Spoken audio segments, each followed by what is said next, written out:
Hi, everybody. Welcome to our webinar today. From Tinder to Venmo, when an online fling drains your bank account.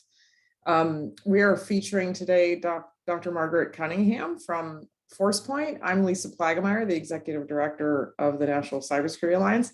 And what we're going to do today is play a recording for you of a conversation that Margaret and I had a week or so ago. It was a very interesting conversation.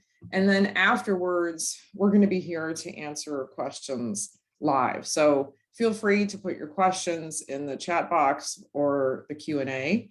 And if you stay tuned for a second, we'll start playing the recording of our conversation. I hope you find it interesting and entertaining.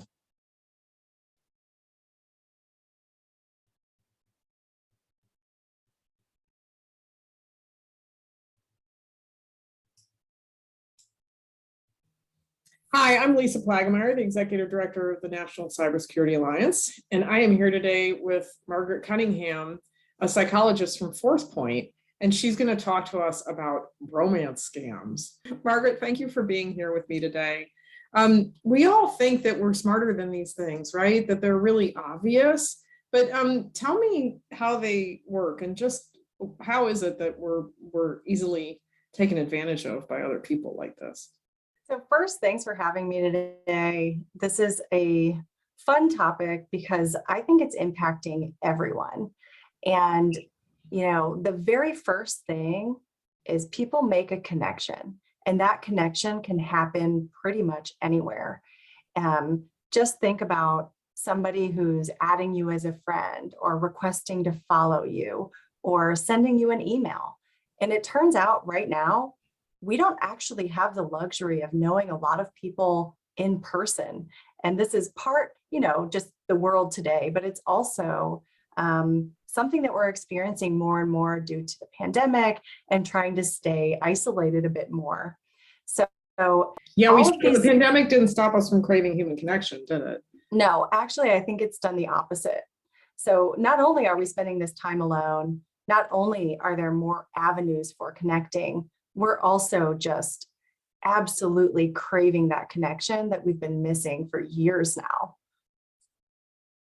Yeah, I think especially of older adults and people that are, you know, experience loneliness in any way. And I tell you, I'm happily married, but some of my friends who are single, when I talk to them about, you know, the lockdown a couple of years ago and just the ongoing COVID situation, I think single people have had it really tough during COVID, especially if you're living alone and don't have roommates to keep you company.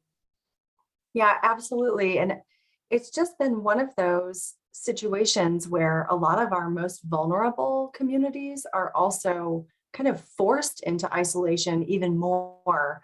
And, you know, it's a bit of common knowledge now that sometimes older adults in particular are targeted by people who are trying to take advantage or get money or pull some sort of scam.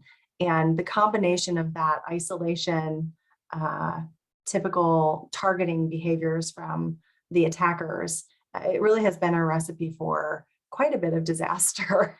Yeah, so tell me about like what happens first. So first they make that connection, and we all know that's what social media is all about, right? It's about making that connection. Do they, you know, are they maybe in a group that you're in, like a Facebook group or a meetup group or something that's meeting virtually instead of in person these days? Like, what does that look like? What might that connection look like? You know, because we're all suspicious of if a connection request comes out of nowhere from somebody we don't know. But tell me, you know, they're a lot more sophisticated than that. They don't just land in your inbox and start asking for money. Like what actually happens? How does that unfold? It's more sophisticated, right? Of course it is. And when people request, I always say, okay, do we have any friends in common? If I say yes, okay, we have 2 friends in common, or they know someone I trust. That's the tricky one. Or they're in the same group as me. They have a common employer. They have something where that link makes me trust them more than I potentially should. So that type of kind of spoofing connections or creating something that makes me believe that we have something in common is very, very effective. We also have different people who will contact you while they're impersonating someone else, and they're doing it very effectively now. So that sense of either sameness or sense of connection or sense of we might know the same people or be in the same group is a very compelling way for these types of attackers to get us to say hi, accept the request, engage in a conversation. And that is where things can go downhill pretty quickly. Yeah, I read a story lately, a victim story, and it was somebody who was recently widowed. And of course, obituaries are published online these days, and bad guys read those.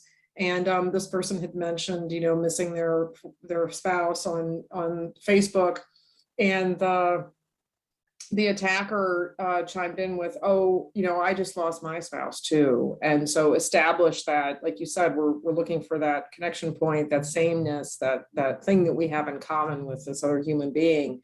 And especially somebody who's lost a loved one, they're incredibly vulnerable. And then you add COVID on top of that and isolation, and you've lost somebody, a loved one in your life. Like it just gets, you can imagine how somebody is super vulnerable to something like this. And if an attacker is sophisticated enough, saying that they're widowed too, that would be, I could, I have a family member who lost somebody, and I could see that person being very vulnerable to that kind of attack.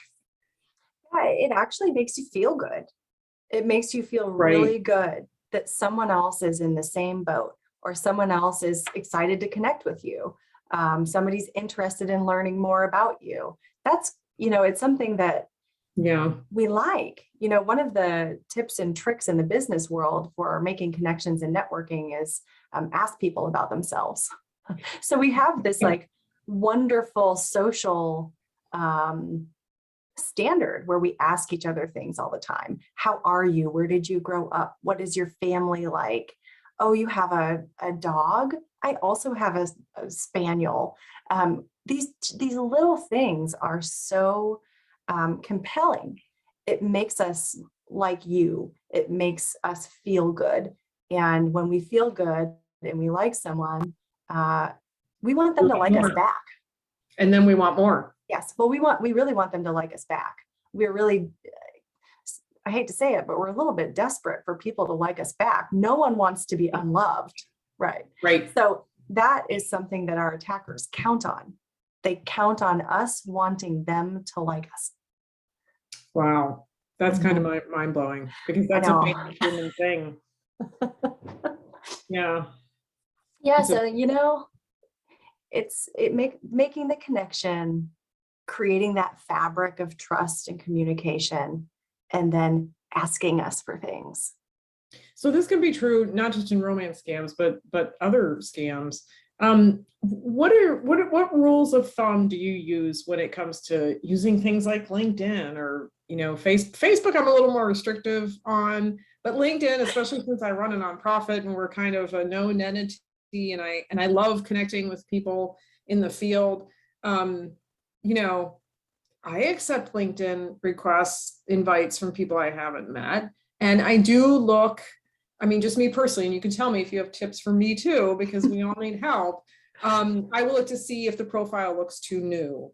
I will look to see if that person is really not active at all, like they haven't posted lately, they haven't commented on anybody else's threads.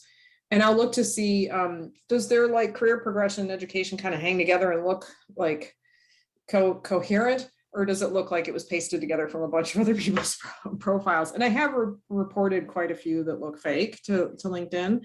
But do you have any other tips aside from that? Like, how do you decide if you're going to accept an invite from somebody? So I would say I'm guilty of sometimes accepting things without verifying enough. And I do the same thing. How many people are they connected with? Is it 10? No. Right. But really, like, we could all do a little bit better. And what I would say is, if I notice a shared connection and I know that person who we're connected with, I will verify. Hey, do you know Lisa? Does she really work for, this organization? Has she been in this role? Or do you know this person at all? And sometimes people will say, I actually don't know them. We just connected. Right. And that's when I start to take a step back. It does take a little bit more time. And the one other tip I have to say is remind yourself it's not urgent. True. Like, good point. Just because there's a little red mark that says 1 on this like alert page. Is that a dark pattern? Is that dark patterns at work, Margaret? For me, I don't like them because I'm like, oh, I have to make the red dot go away. But the reality is, we all feel that. There's really no pressure to make the red dot go away. So you have as much time as you want to accept a request or deny a request. There's no urgency there. And sometimes taking a step back, if you don't know the person in person, is a great way to reframe, whether or not it's a good choice. Because the heat of the moment, something about that little red mark gets us to click things that we really ought not to click. Yeah. That UX UI designer who decided it's going to be a red dot, man, that was a very smart individual right there, because we all feel compelled. Gotta get that red dot off of there. It's something to do. It's like a to-do, right? Like you feel compelled. It definitely serves as a to-do list, and really it's not. There's nothing forcing you to review, confirm, validate, do all the things that you should in some time window before your next meeting. Right. Because it just isn't that urgent. So that's a good one. I like to take a break. I step back. If I don't have time to verify, say whatever, leave it. And it becomes a non-issue.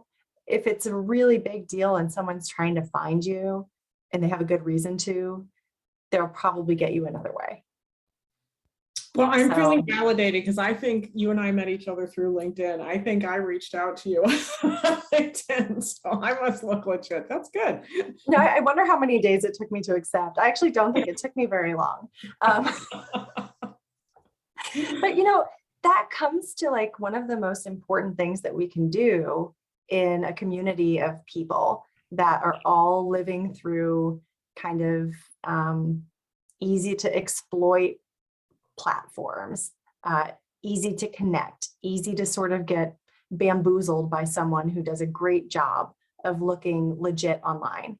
No one who I've ever talked to working in security can promise me that they have never clicked the bad link. So it's really powerful to share when you messed up with your friends and family. Like, it's almost funny. And we're not above reproach, are we? We're not above doing these things because we're all human beings at the end of the day. Yeah, we're all going to make the mistake. We're all going to click something or open something or send something by accident. And there's really no shame in that. Mm-hmm. And I have to say, there shouldn't be. And I have to say that romance scams in particular, there are instances where the attacker has pulled someone in so closely that they get someone to divulge embarrassing information, sensitive photographs, things like that they then use as capital or blackmail to get what they want.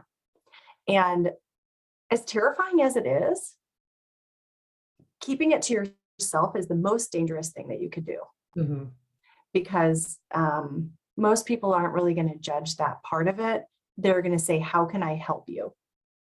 Right. I think it's important, even when it comes to, big companies having data breaches, I think it's really important to remember who the victim is, right? That company was victimized, and these people who are swindled in these scams, they're the victims, not the perpetrators. So it's important to remember where to place the blame. So back in a minute. So it starts with that initial connection.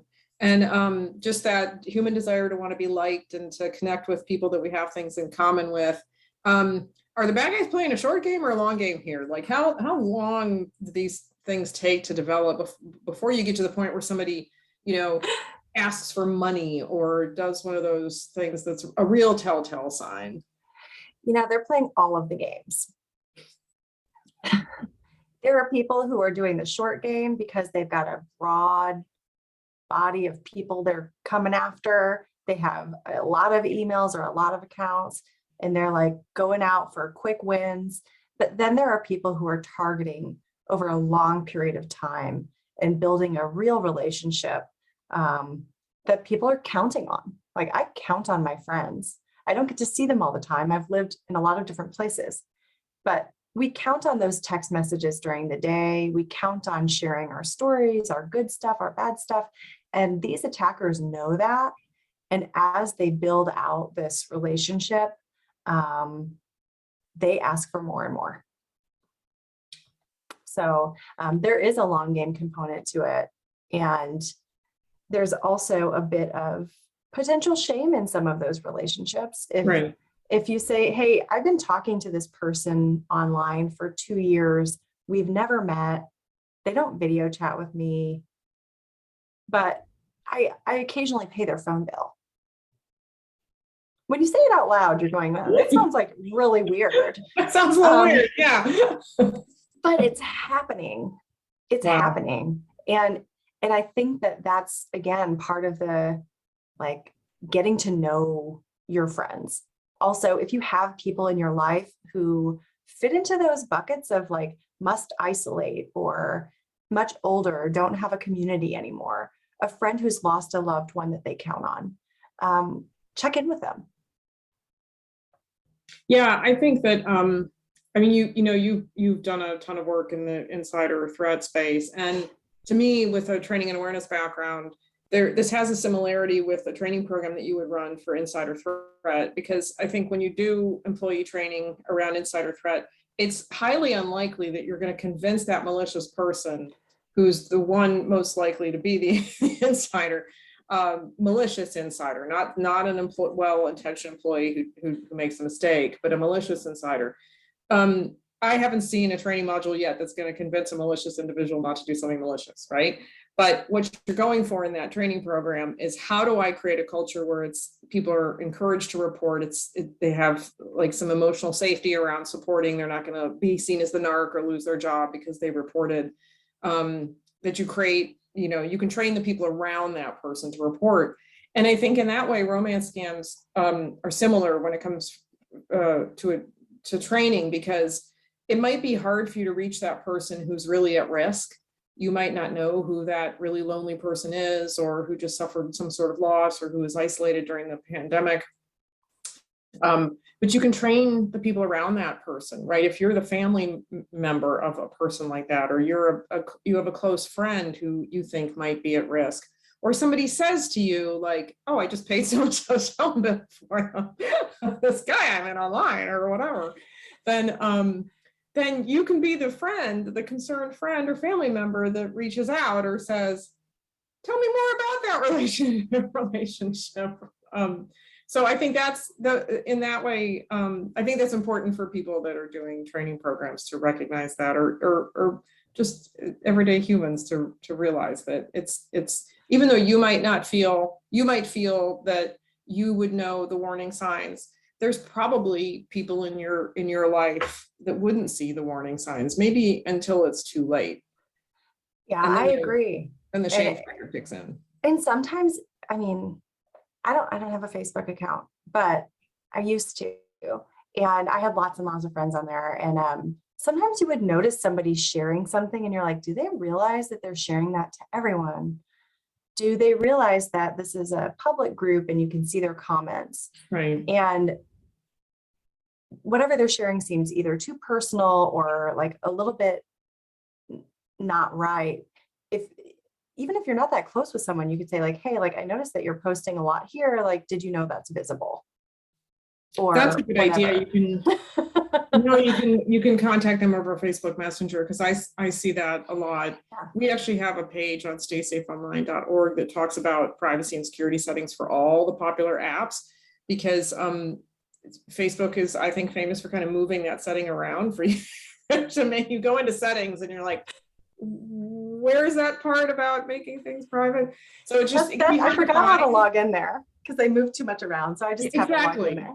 Yeah, so we have a page on our site where we keep track of all that content that hops and skips around the settings, the settings graveyard that exists in most applications. So we can help you find that if you get on there and you're a little bit lost, because they do move around. And sometimes I wonder if some of that's on purpose, but I hope not. I have more faith in that is a whole different conversation, but I'm here for it. I am here for it. I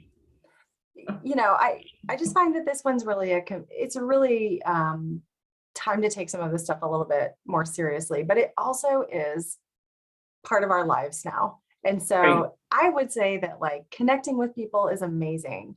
Meeting new people is amazing. We cannot be afraid to live our lives online or really in person. But just like in the real world, we have tips and tricks that keep us safe. If I don't know where I'm going and I'm lost, I'm not going to bury my face in my phone and walk around so someone thinks I don't know what I'm doing. Walk with purpose. Walk with purpose, right?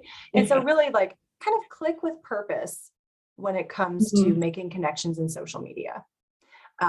Verify when you can.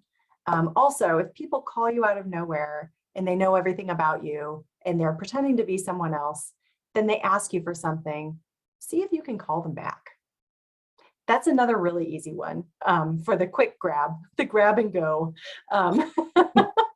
The grab and go security. Grab and go. That's going to be a new section on our website. I can see it coming, Margaret. The grab and go piece. Yeah, I love that. There are some things that we can do without like completely interfering with the fun and the connectivity and the opportunities to share. And it sometimes just takes ignoring the red dot for like a day, or taking the time to reach out to Lisa because we have someone in common and they friended me, and kind of taking care of each other a little bit. Yeah, I think I'm going to need the Noom of not clicking on the red dot, right? Like who's the what's the support group I turn to when I'm trying not to click on? I think it's hypnosis now.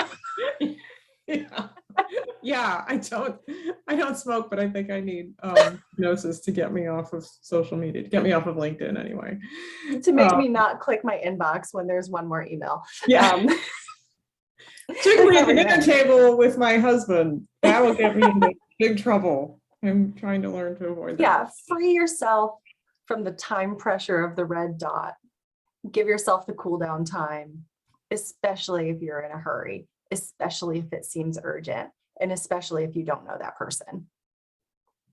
What is the brain chemistry that's happening at that moment? What is happening in our brains when we get that connection request from somebody, or somebody says something flattering to us? Oh, I like that you XYZ, or or that connection point of, I'm a widower too, or what's going on in there? Oh, I get the one that gets me, actually, I will reveal.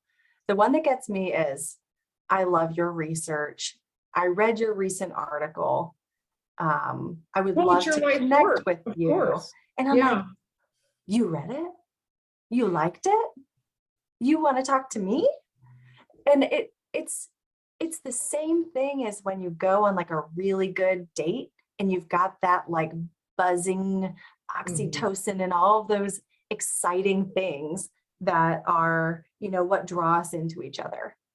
And it's very chemical, and it is very much nothing, like it's something that we can't stop. There's no preventing your brain from being like, wow, so that the flattery and that feeling of somebody seeing you out in the sea of everything is so compelling.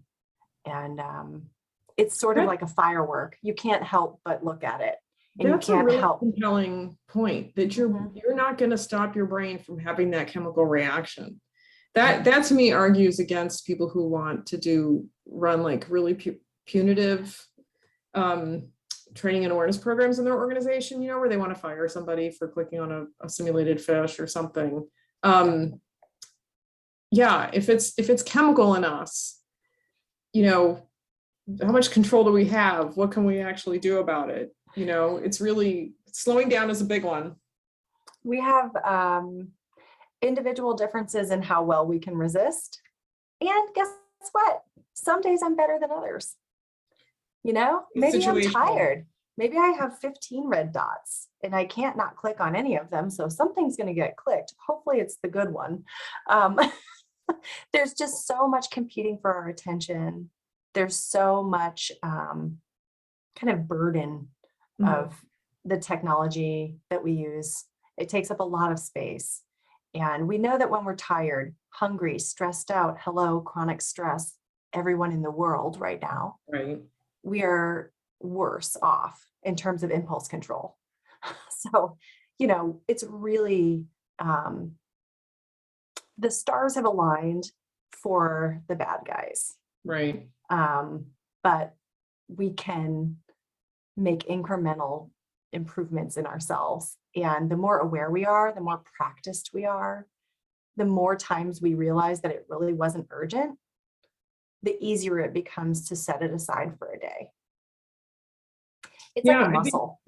It is. It's some muscle memory, and that's why people do training. I think one of the things you've really highlighted today is empathy for the user, right? For your people just trying to get through their day and do their jobs, who maybe don't come to work to do security every day, but just come to work to get through their day and do their job, and realizing, you know, that there's a lot physiologically at work here, and so having empathy for those people, and having compassion for the victims, and looking for those people in your life that might potentially be victimized by something like this. I love the tips that you gave us today. Any parting words? Any final thoughts?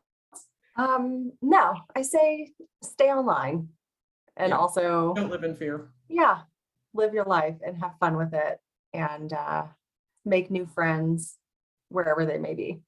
Just be careful. Just with a little layer of careful on top. Exactly. Yeah.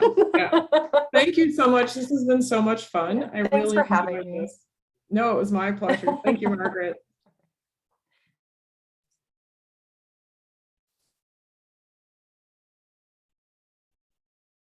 And we're back.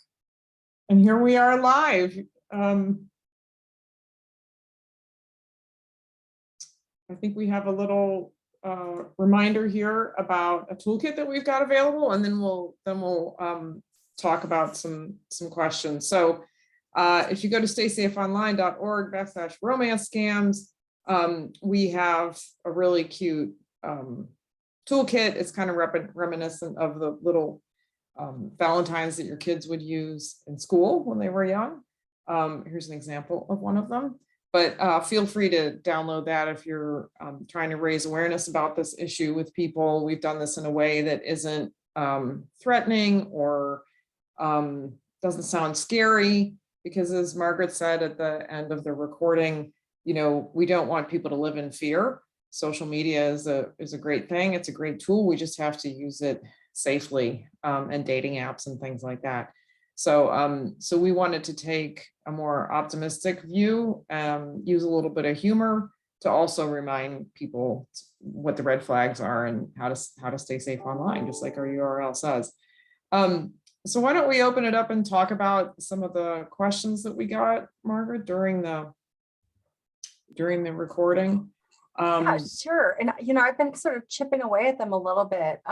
Really, really excellent questions. One of the ones that I just responded to that I think could kind of use a deeper dive is, you know, this thing where once you make the mistake, once you start paying the scammer, once you do something that you might feel kind of weird about, it's very hard to like reverse out of that relationship or reverse out of that pattern.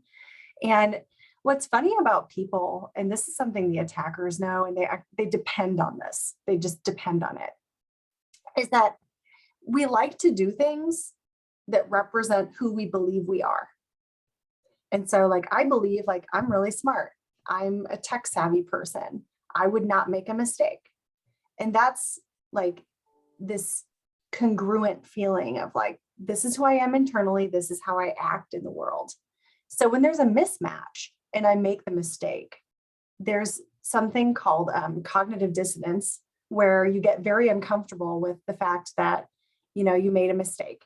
And so it couldn't possibly be a mistake because I'm not stupid or I'm not going to get duped.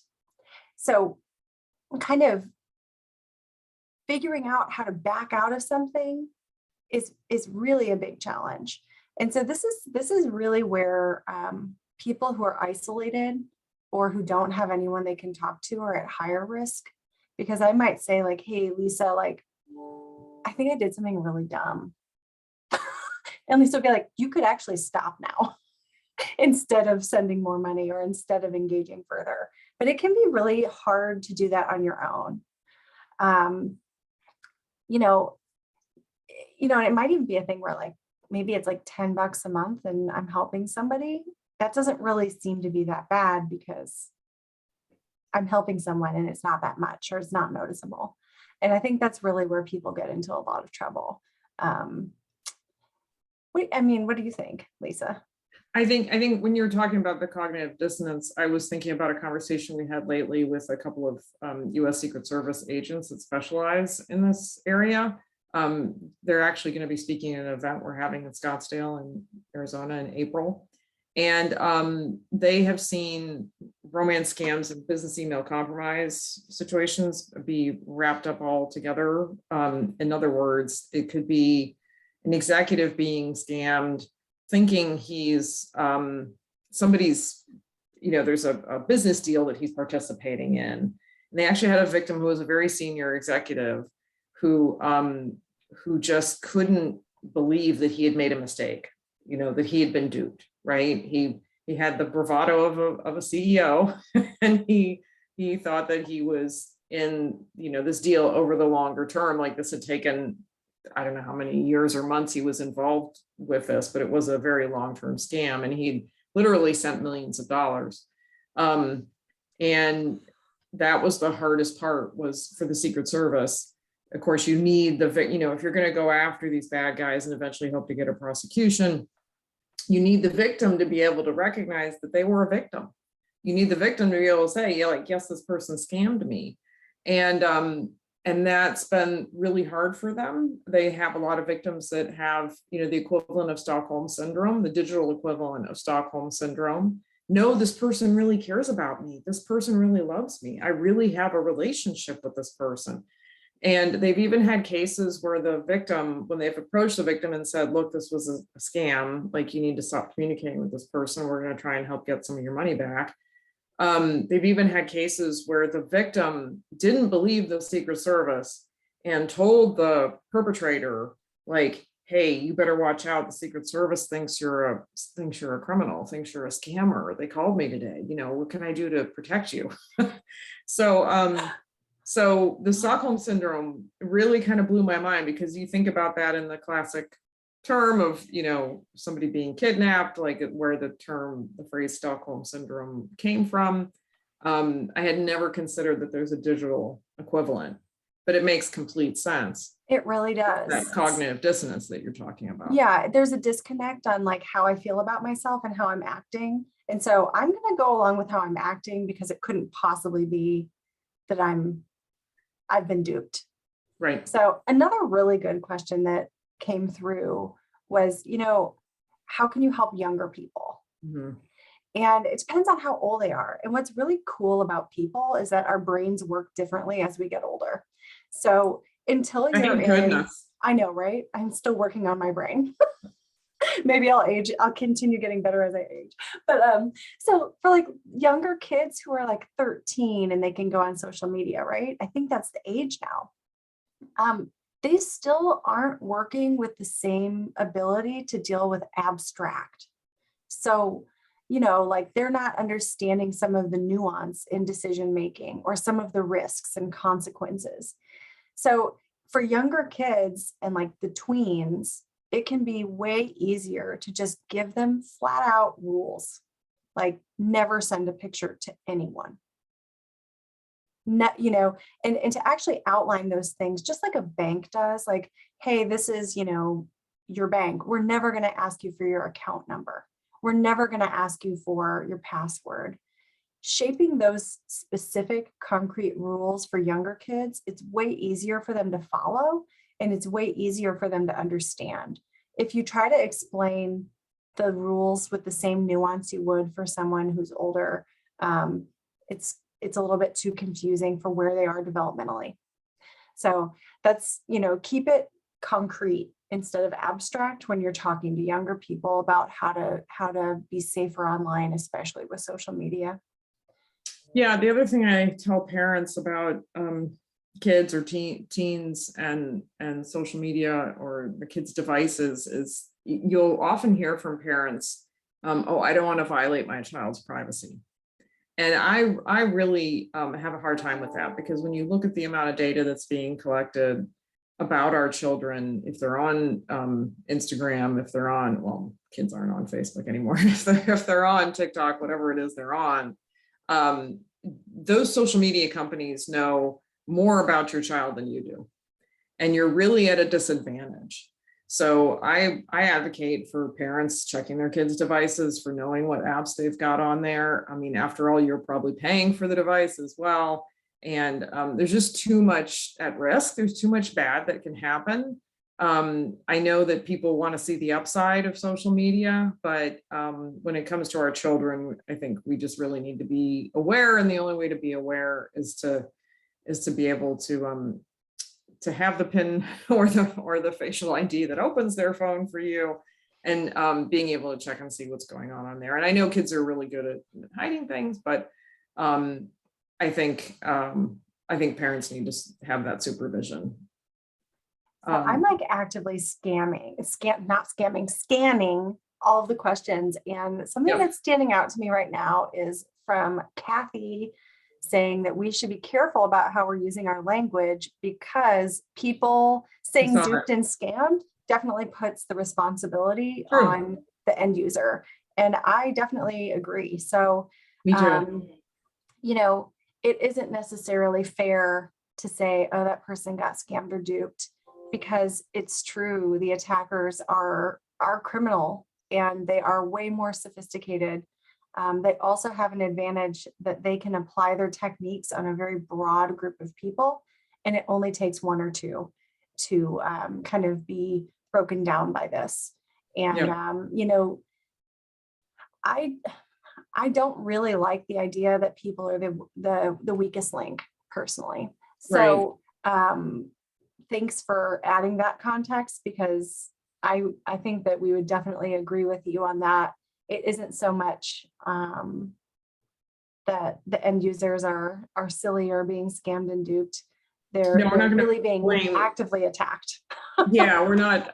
We never want to blame humans for being human, because we are human after all. And especially at the National Cybersecurity Alliance, we try not to use that kind of positioning. So I appreciate that comment. Well, some of us get so deep into the world of security that we slip back into some of the terminology that can sound like there's some blame there, and there absolutely isn't. A work in progress, I'll say, for all of us. And I think the same is true for organizations. When we talk about data breaches, people like to blame the company, and I always remind folks that company was a victim of somebody that was or another organization that was attacking them. So good reminder. Yeah, I mean, it is it's a complex landscape, but at the same time,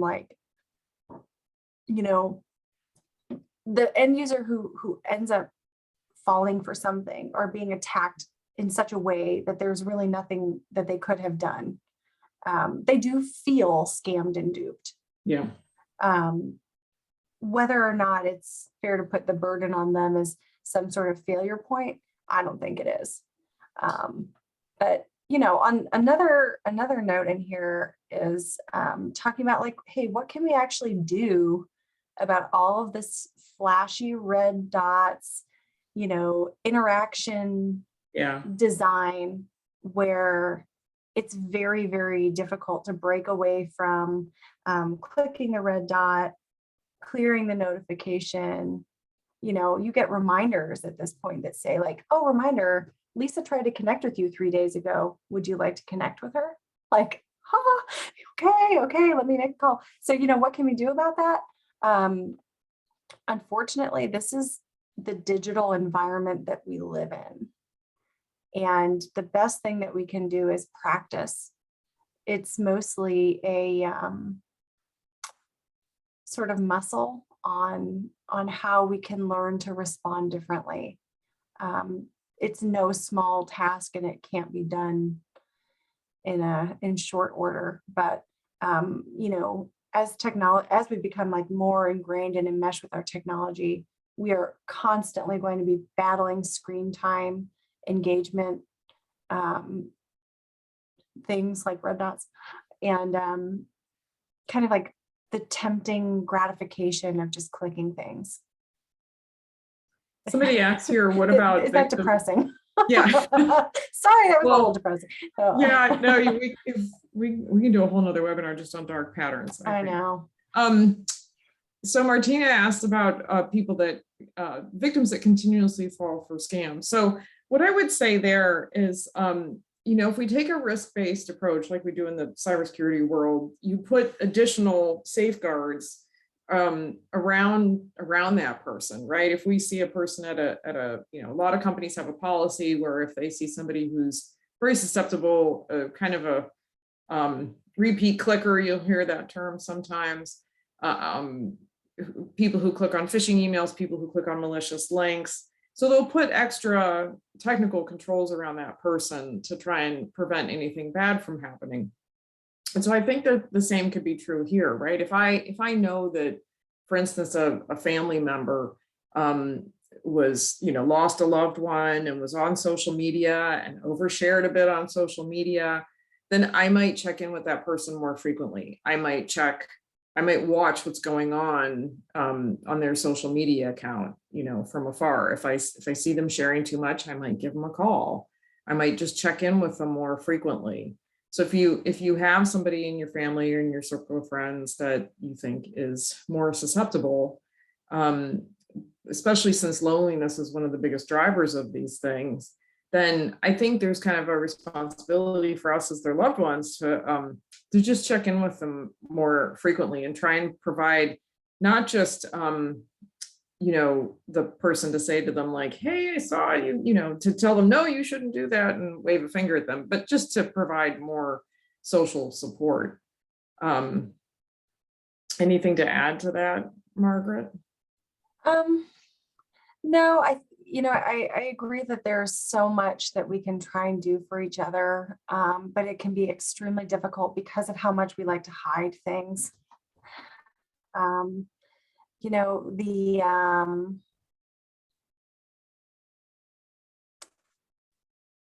idea that just because you know about something is protective is not really true. So awareness doesn't always equal behavior.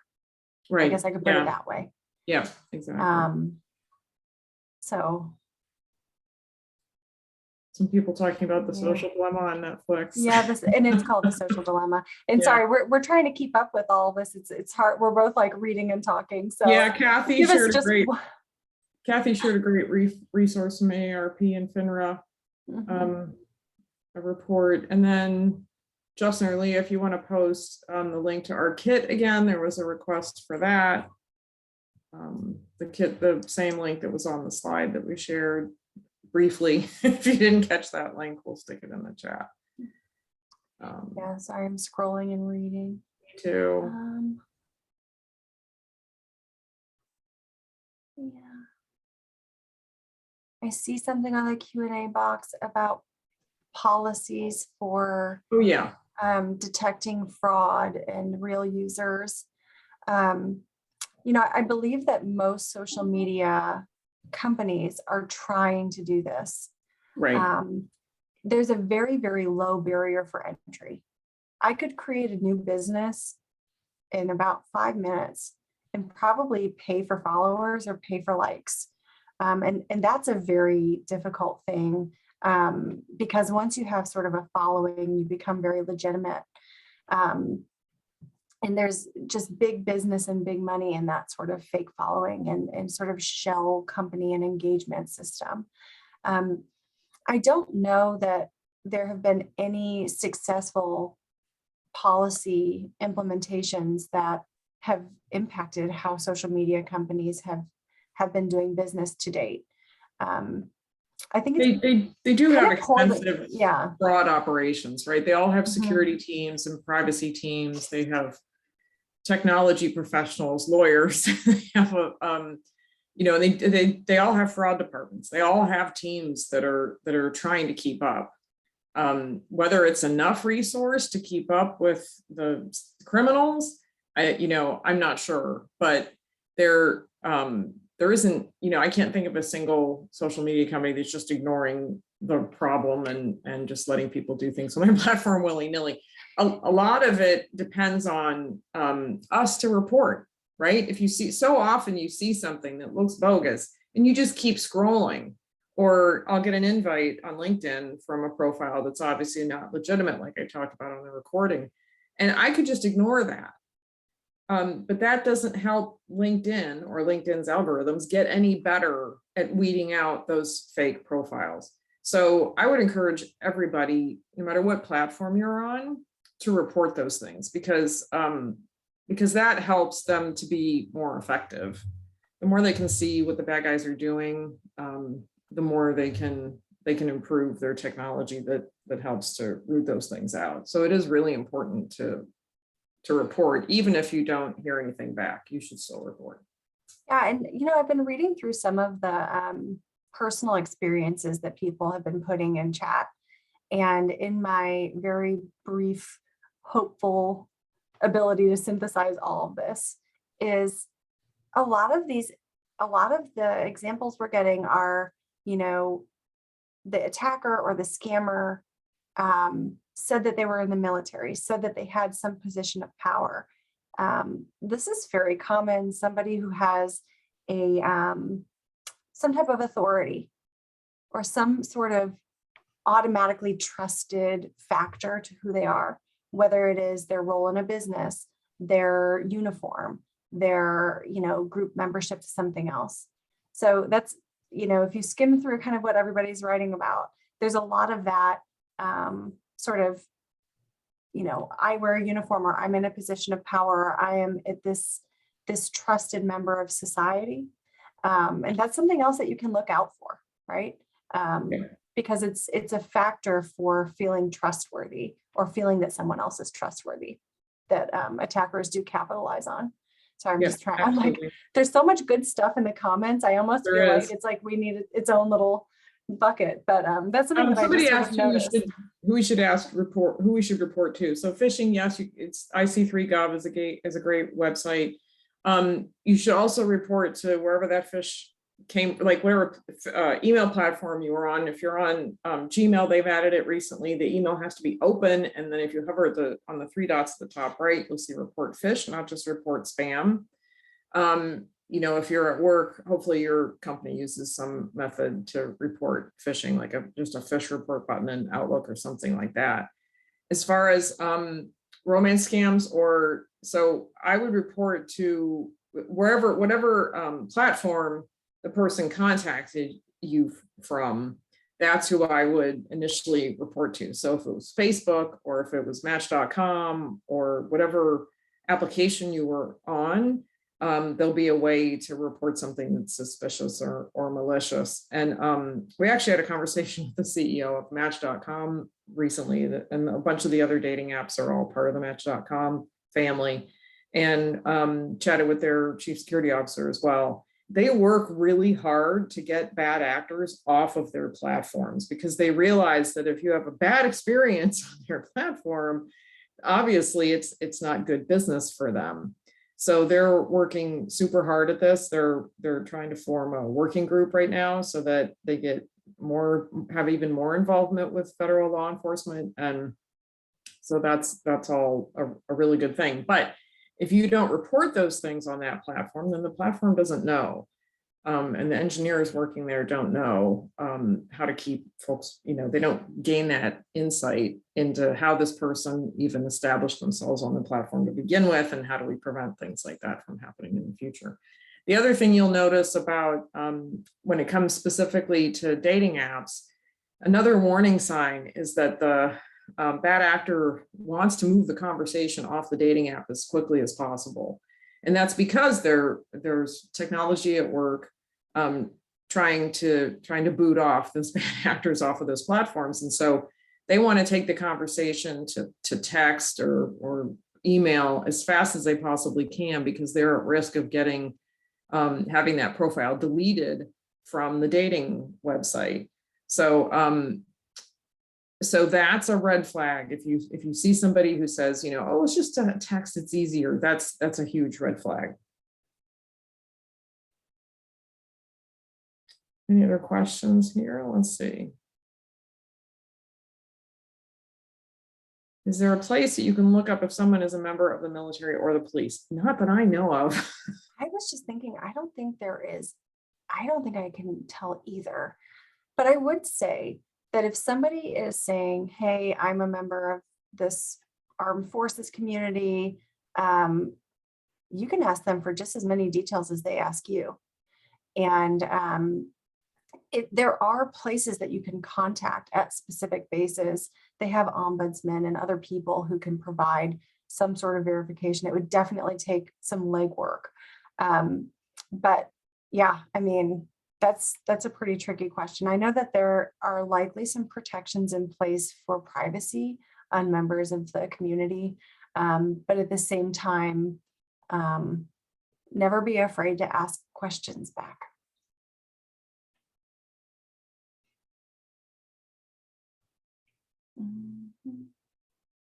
Let me see. So somebody had a question a little bit ago about authenticating quickly in an emergency situation. They said that in 2019, they were scammed by someone who hacked a friend's Facebook account and then purported to be the friend saying, I'm in an accident, I'm rushed to the hospital, I need some money. So urgency is a huge, huge, huge red flag. And the easiest thing to do in a situation like that is to pick up the phone and call your friend at what you know to be your friend's phone number, as opposed to, you know, a number you get texted from or whatever, and just say, hey, is this you? Is this really happening to you? I've heard of a number of situations where that's actually thwarted the whole situation, when instead of reacting to whatever you're getting, you can just kind of step back, take a breath and say, okay, how, if I just call this person and, you know, now maybe in this situation, that's part of the problem. You think, oh, well, they're not going to be able to answer the phone, they're being rushed to the hospital. But I would still reach out with a phone call. Same thing if you get a text, if you get an email message, like no matter what it is that comes to you, that purports to be from someone you know, there's nothing wrong these days with saying, hey, you know, calling the person and just saying, hey, is this really you? Is this really happening? Yeah, and you know, Lisa, like, what can I do if you're on your way to the hospital via social media messaging? Right. Not that much. What can I really actively do? And so in a way, that urgency, which by the way, it's not anyone's fault for responding. Like if somebody tells me they're in an emergency and they're my friend, I'm like pretty much like diving out the door, flooring it in my car, wherever. But you have to take that step back. You know, if it's immediate financial aid, you know, no bill is due the second that you hurt your foot. I know that sounds kind of silly, but it's not. And so, you know, what hospital are you heading to? Let me call you back. Let me call your phone. Those types of things shouldn't really block being a really great helper and being there for your friends. So that type of urgency can be pretty false, especially through social media messaging. So it's a great point. And it's always sort of like, you know, how am I really able to help you? What's the real reality behind if I sent you $100 right now in Venmo or whatever, or if I talk to you in 30 minutes and we, you know, figure it out, because there are very, very few instances that it needs to be an immediate transfer. So it's just hard to keep that in mind when you've got all of the emotions and the adrenaline and all that stuff running through. It's very, very difficult to take the step back. Yeah, it's the same thing at work with the the red light, like, ooh, I have to get rid of that red light right away, right? That we talked about on the recording. Like, sometimes you're going to do the wrong thing. Like, I definitely have clicked the wrong thing. I've sent the wrong email. And that's the part where it's like, you know, I work in this field. I'm a behavioral scientist. I know that the red dot is giving me false urgency. I know all of that stuff, but still sometimes like I'm going to make a mistake, and so is everyone. And I think it's that ability to be okay with that, and not going deeper down. That's really that's where we're going to make more of a win in this situation, because nobody's perfect and everybody's day is different. So.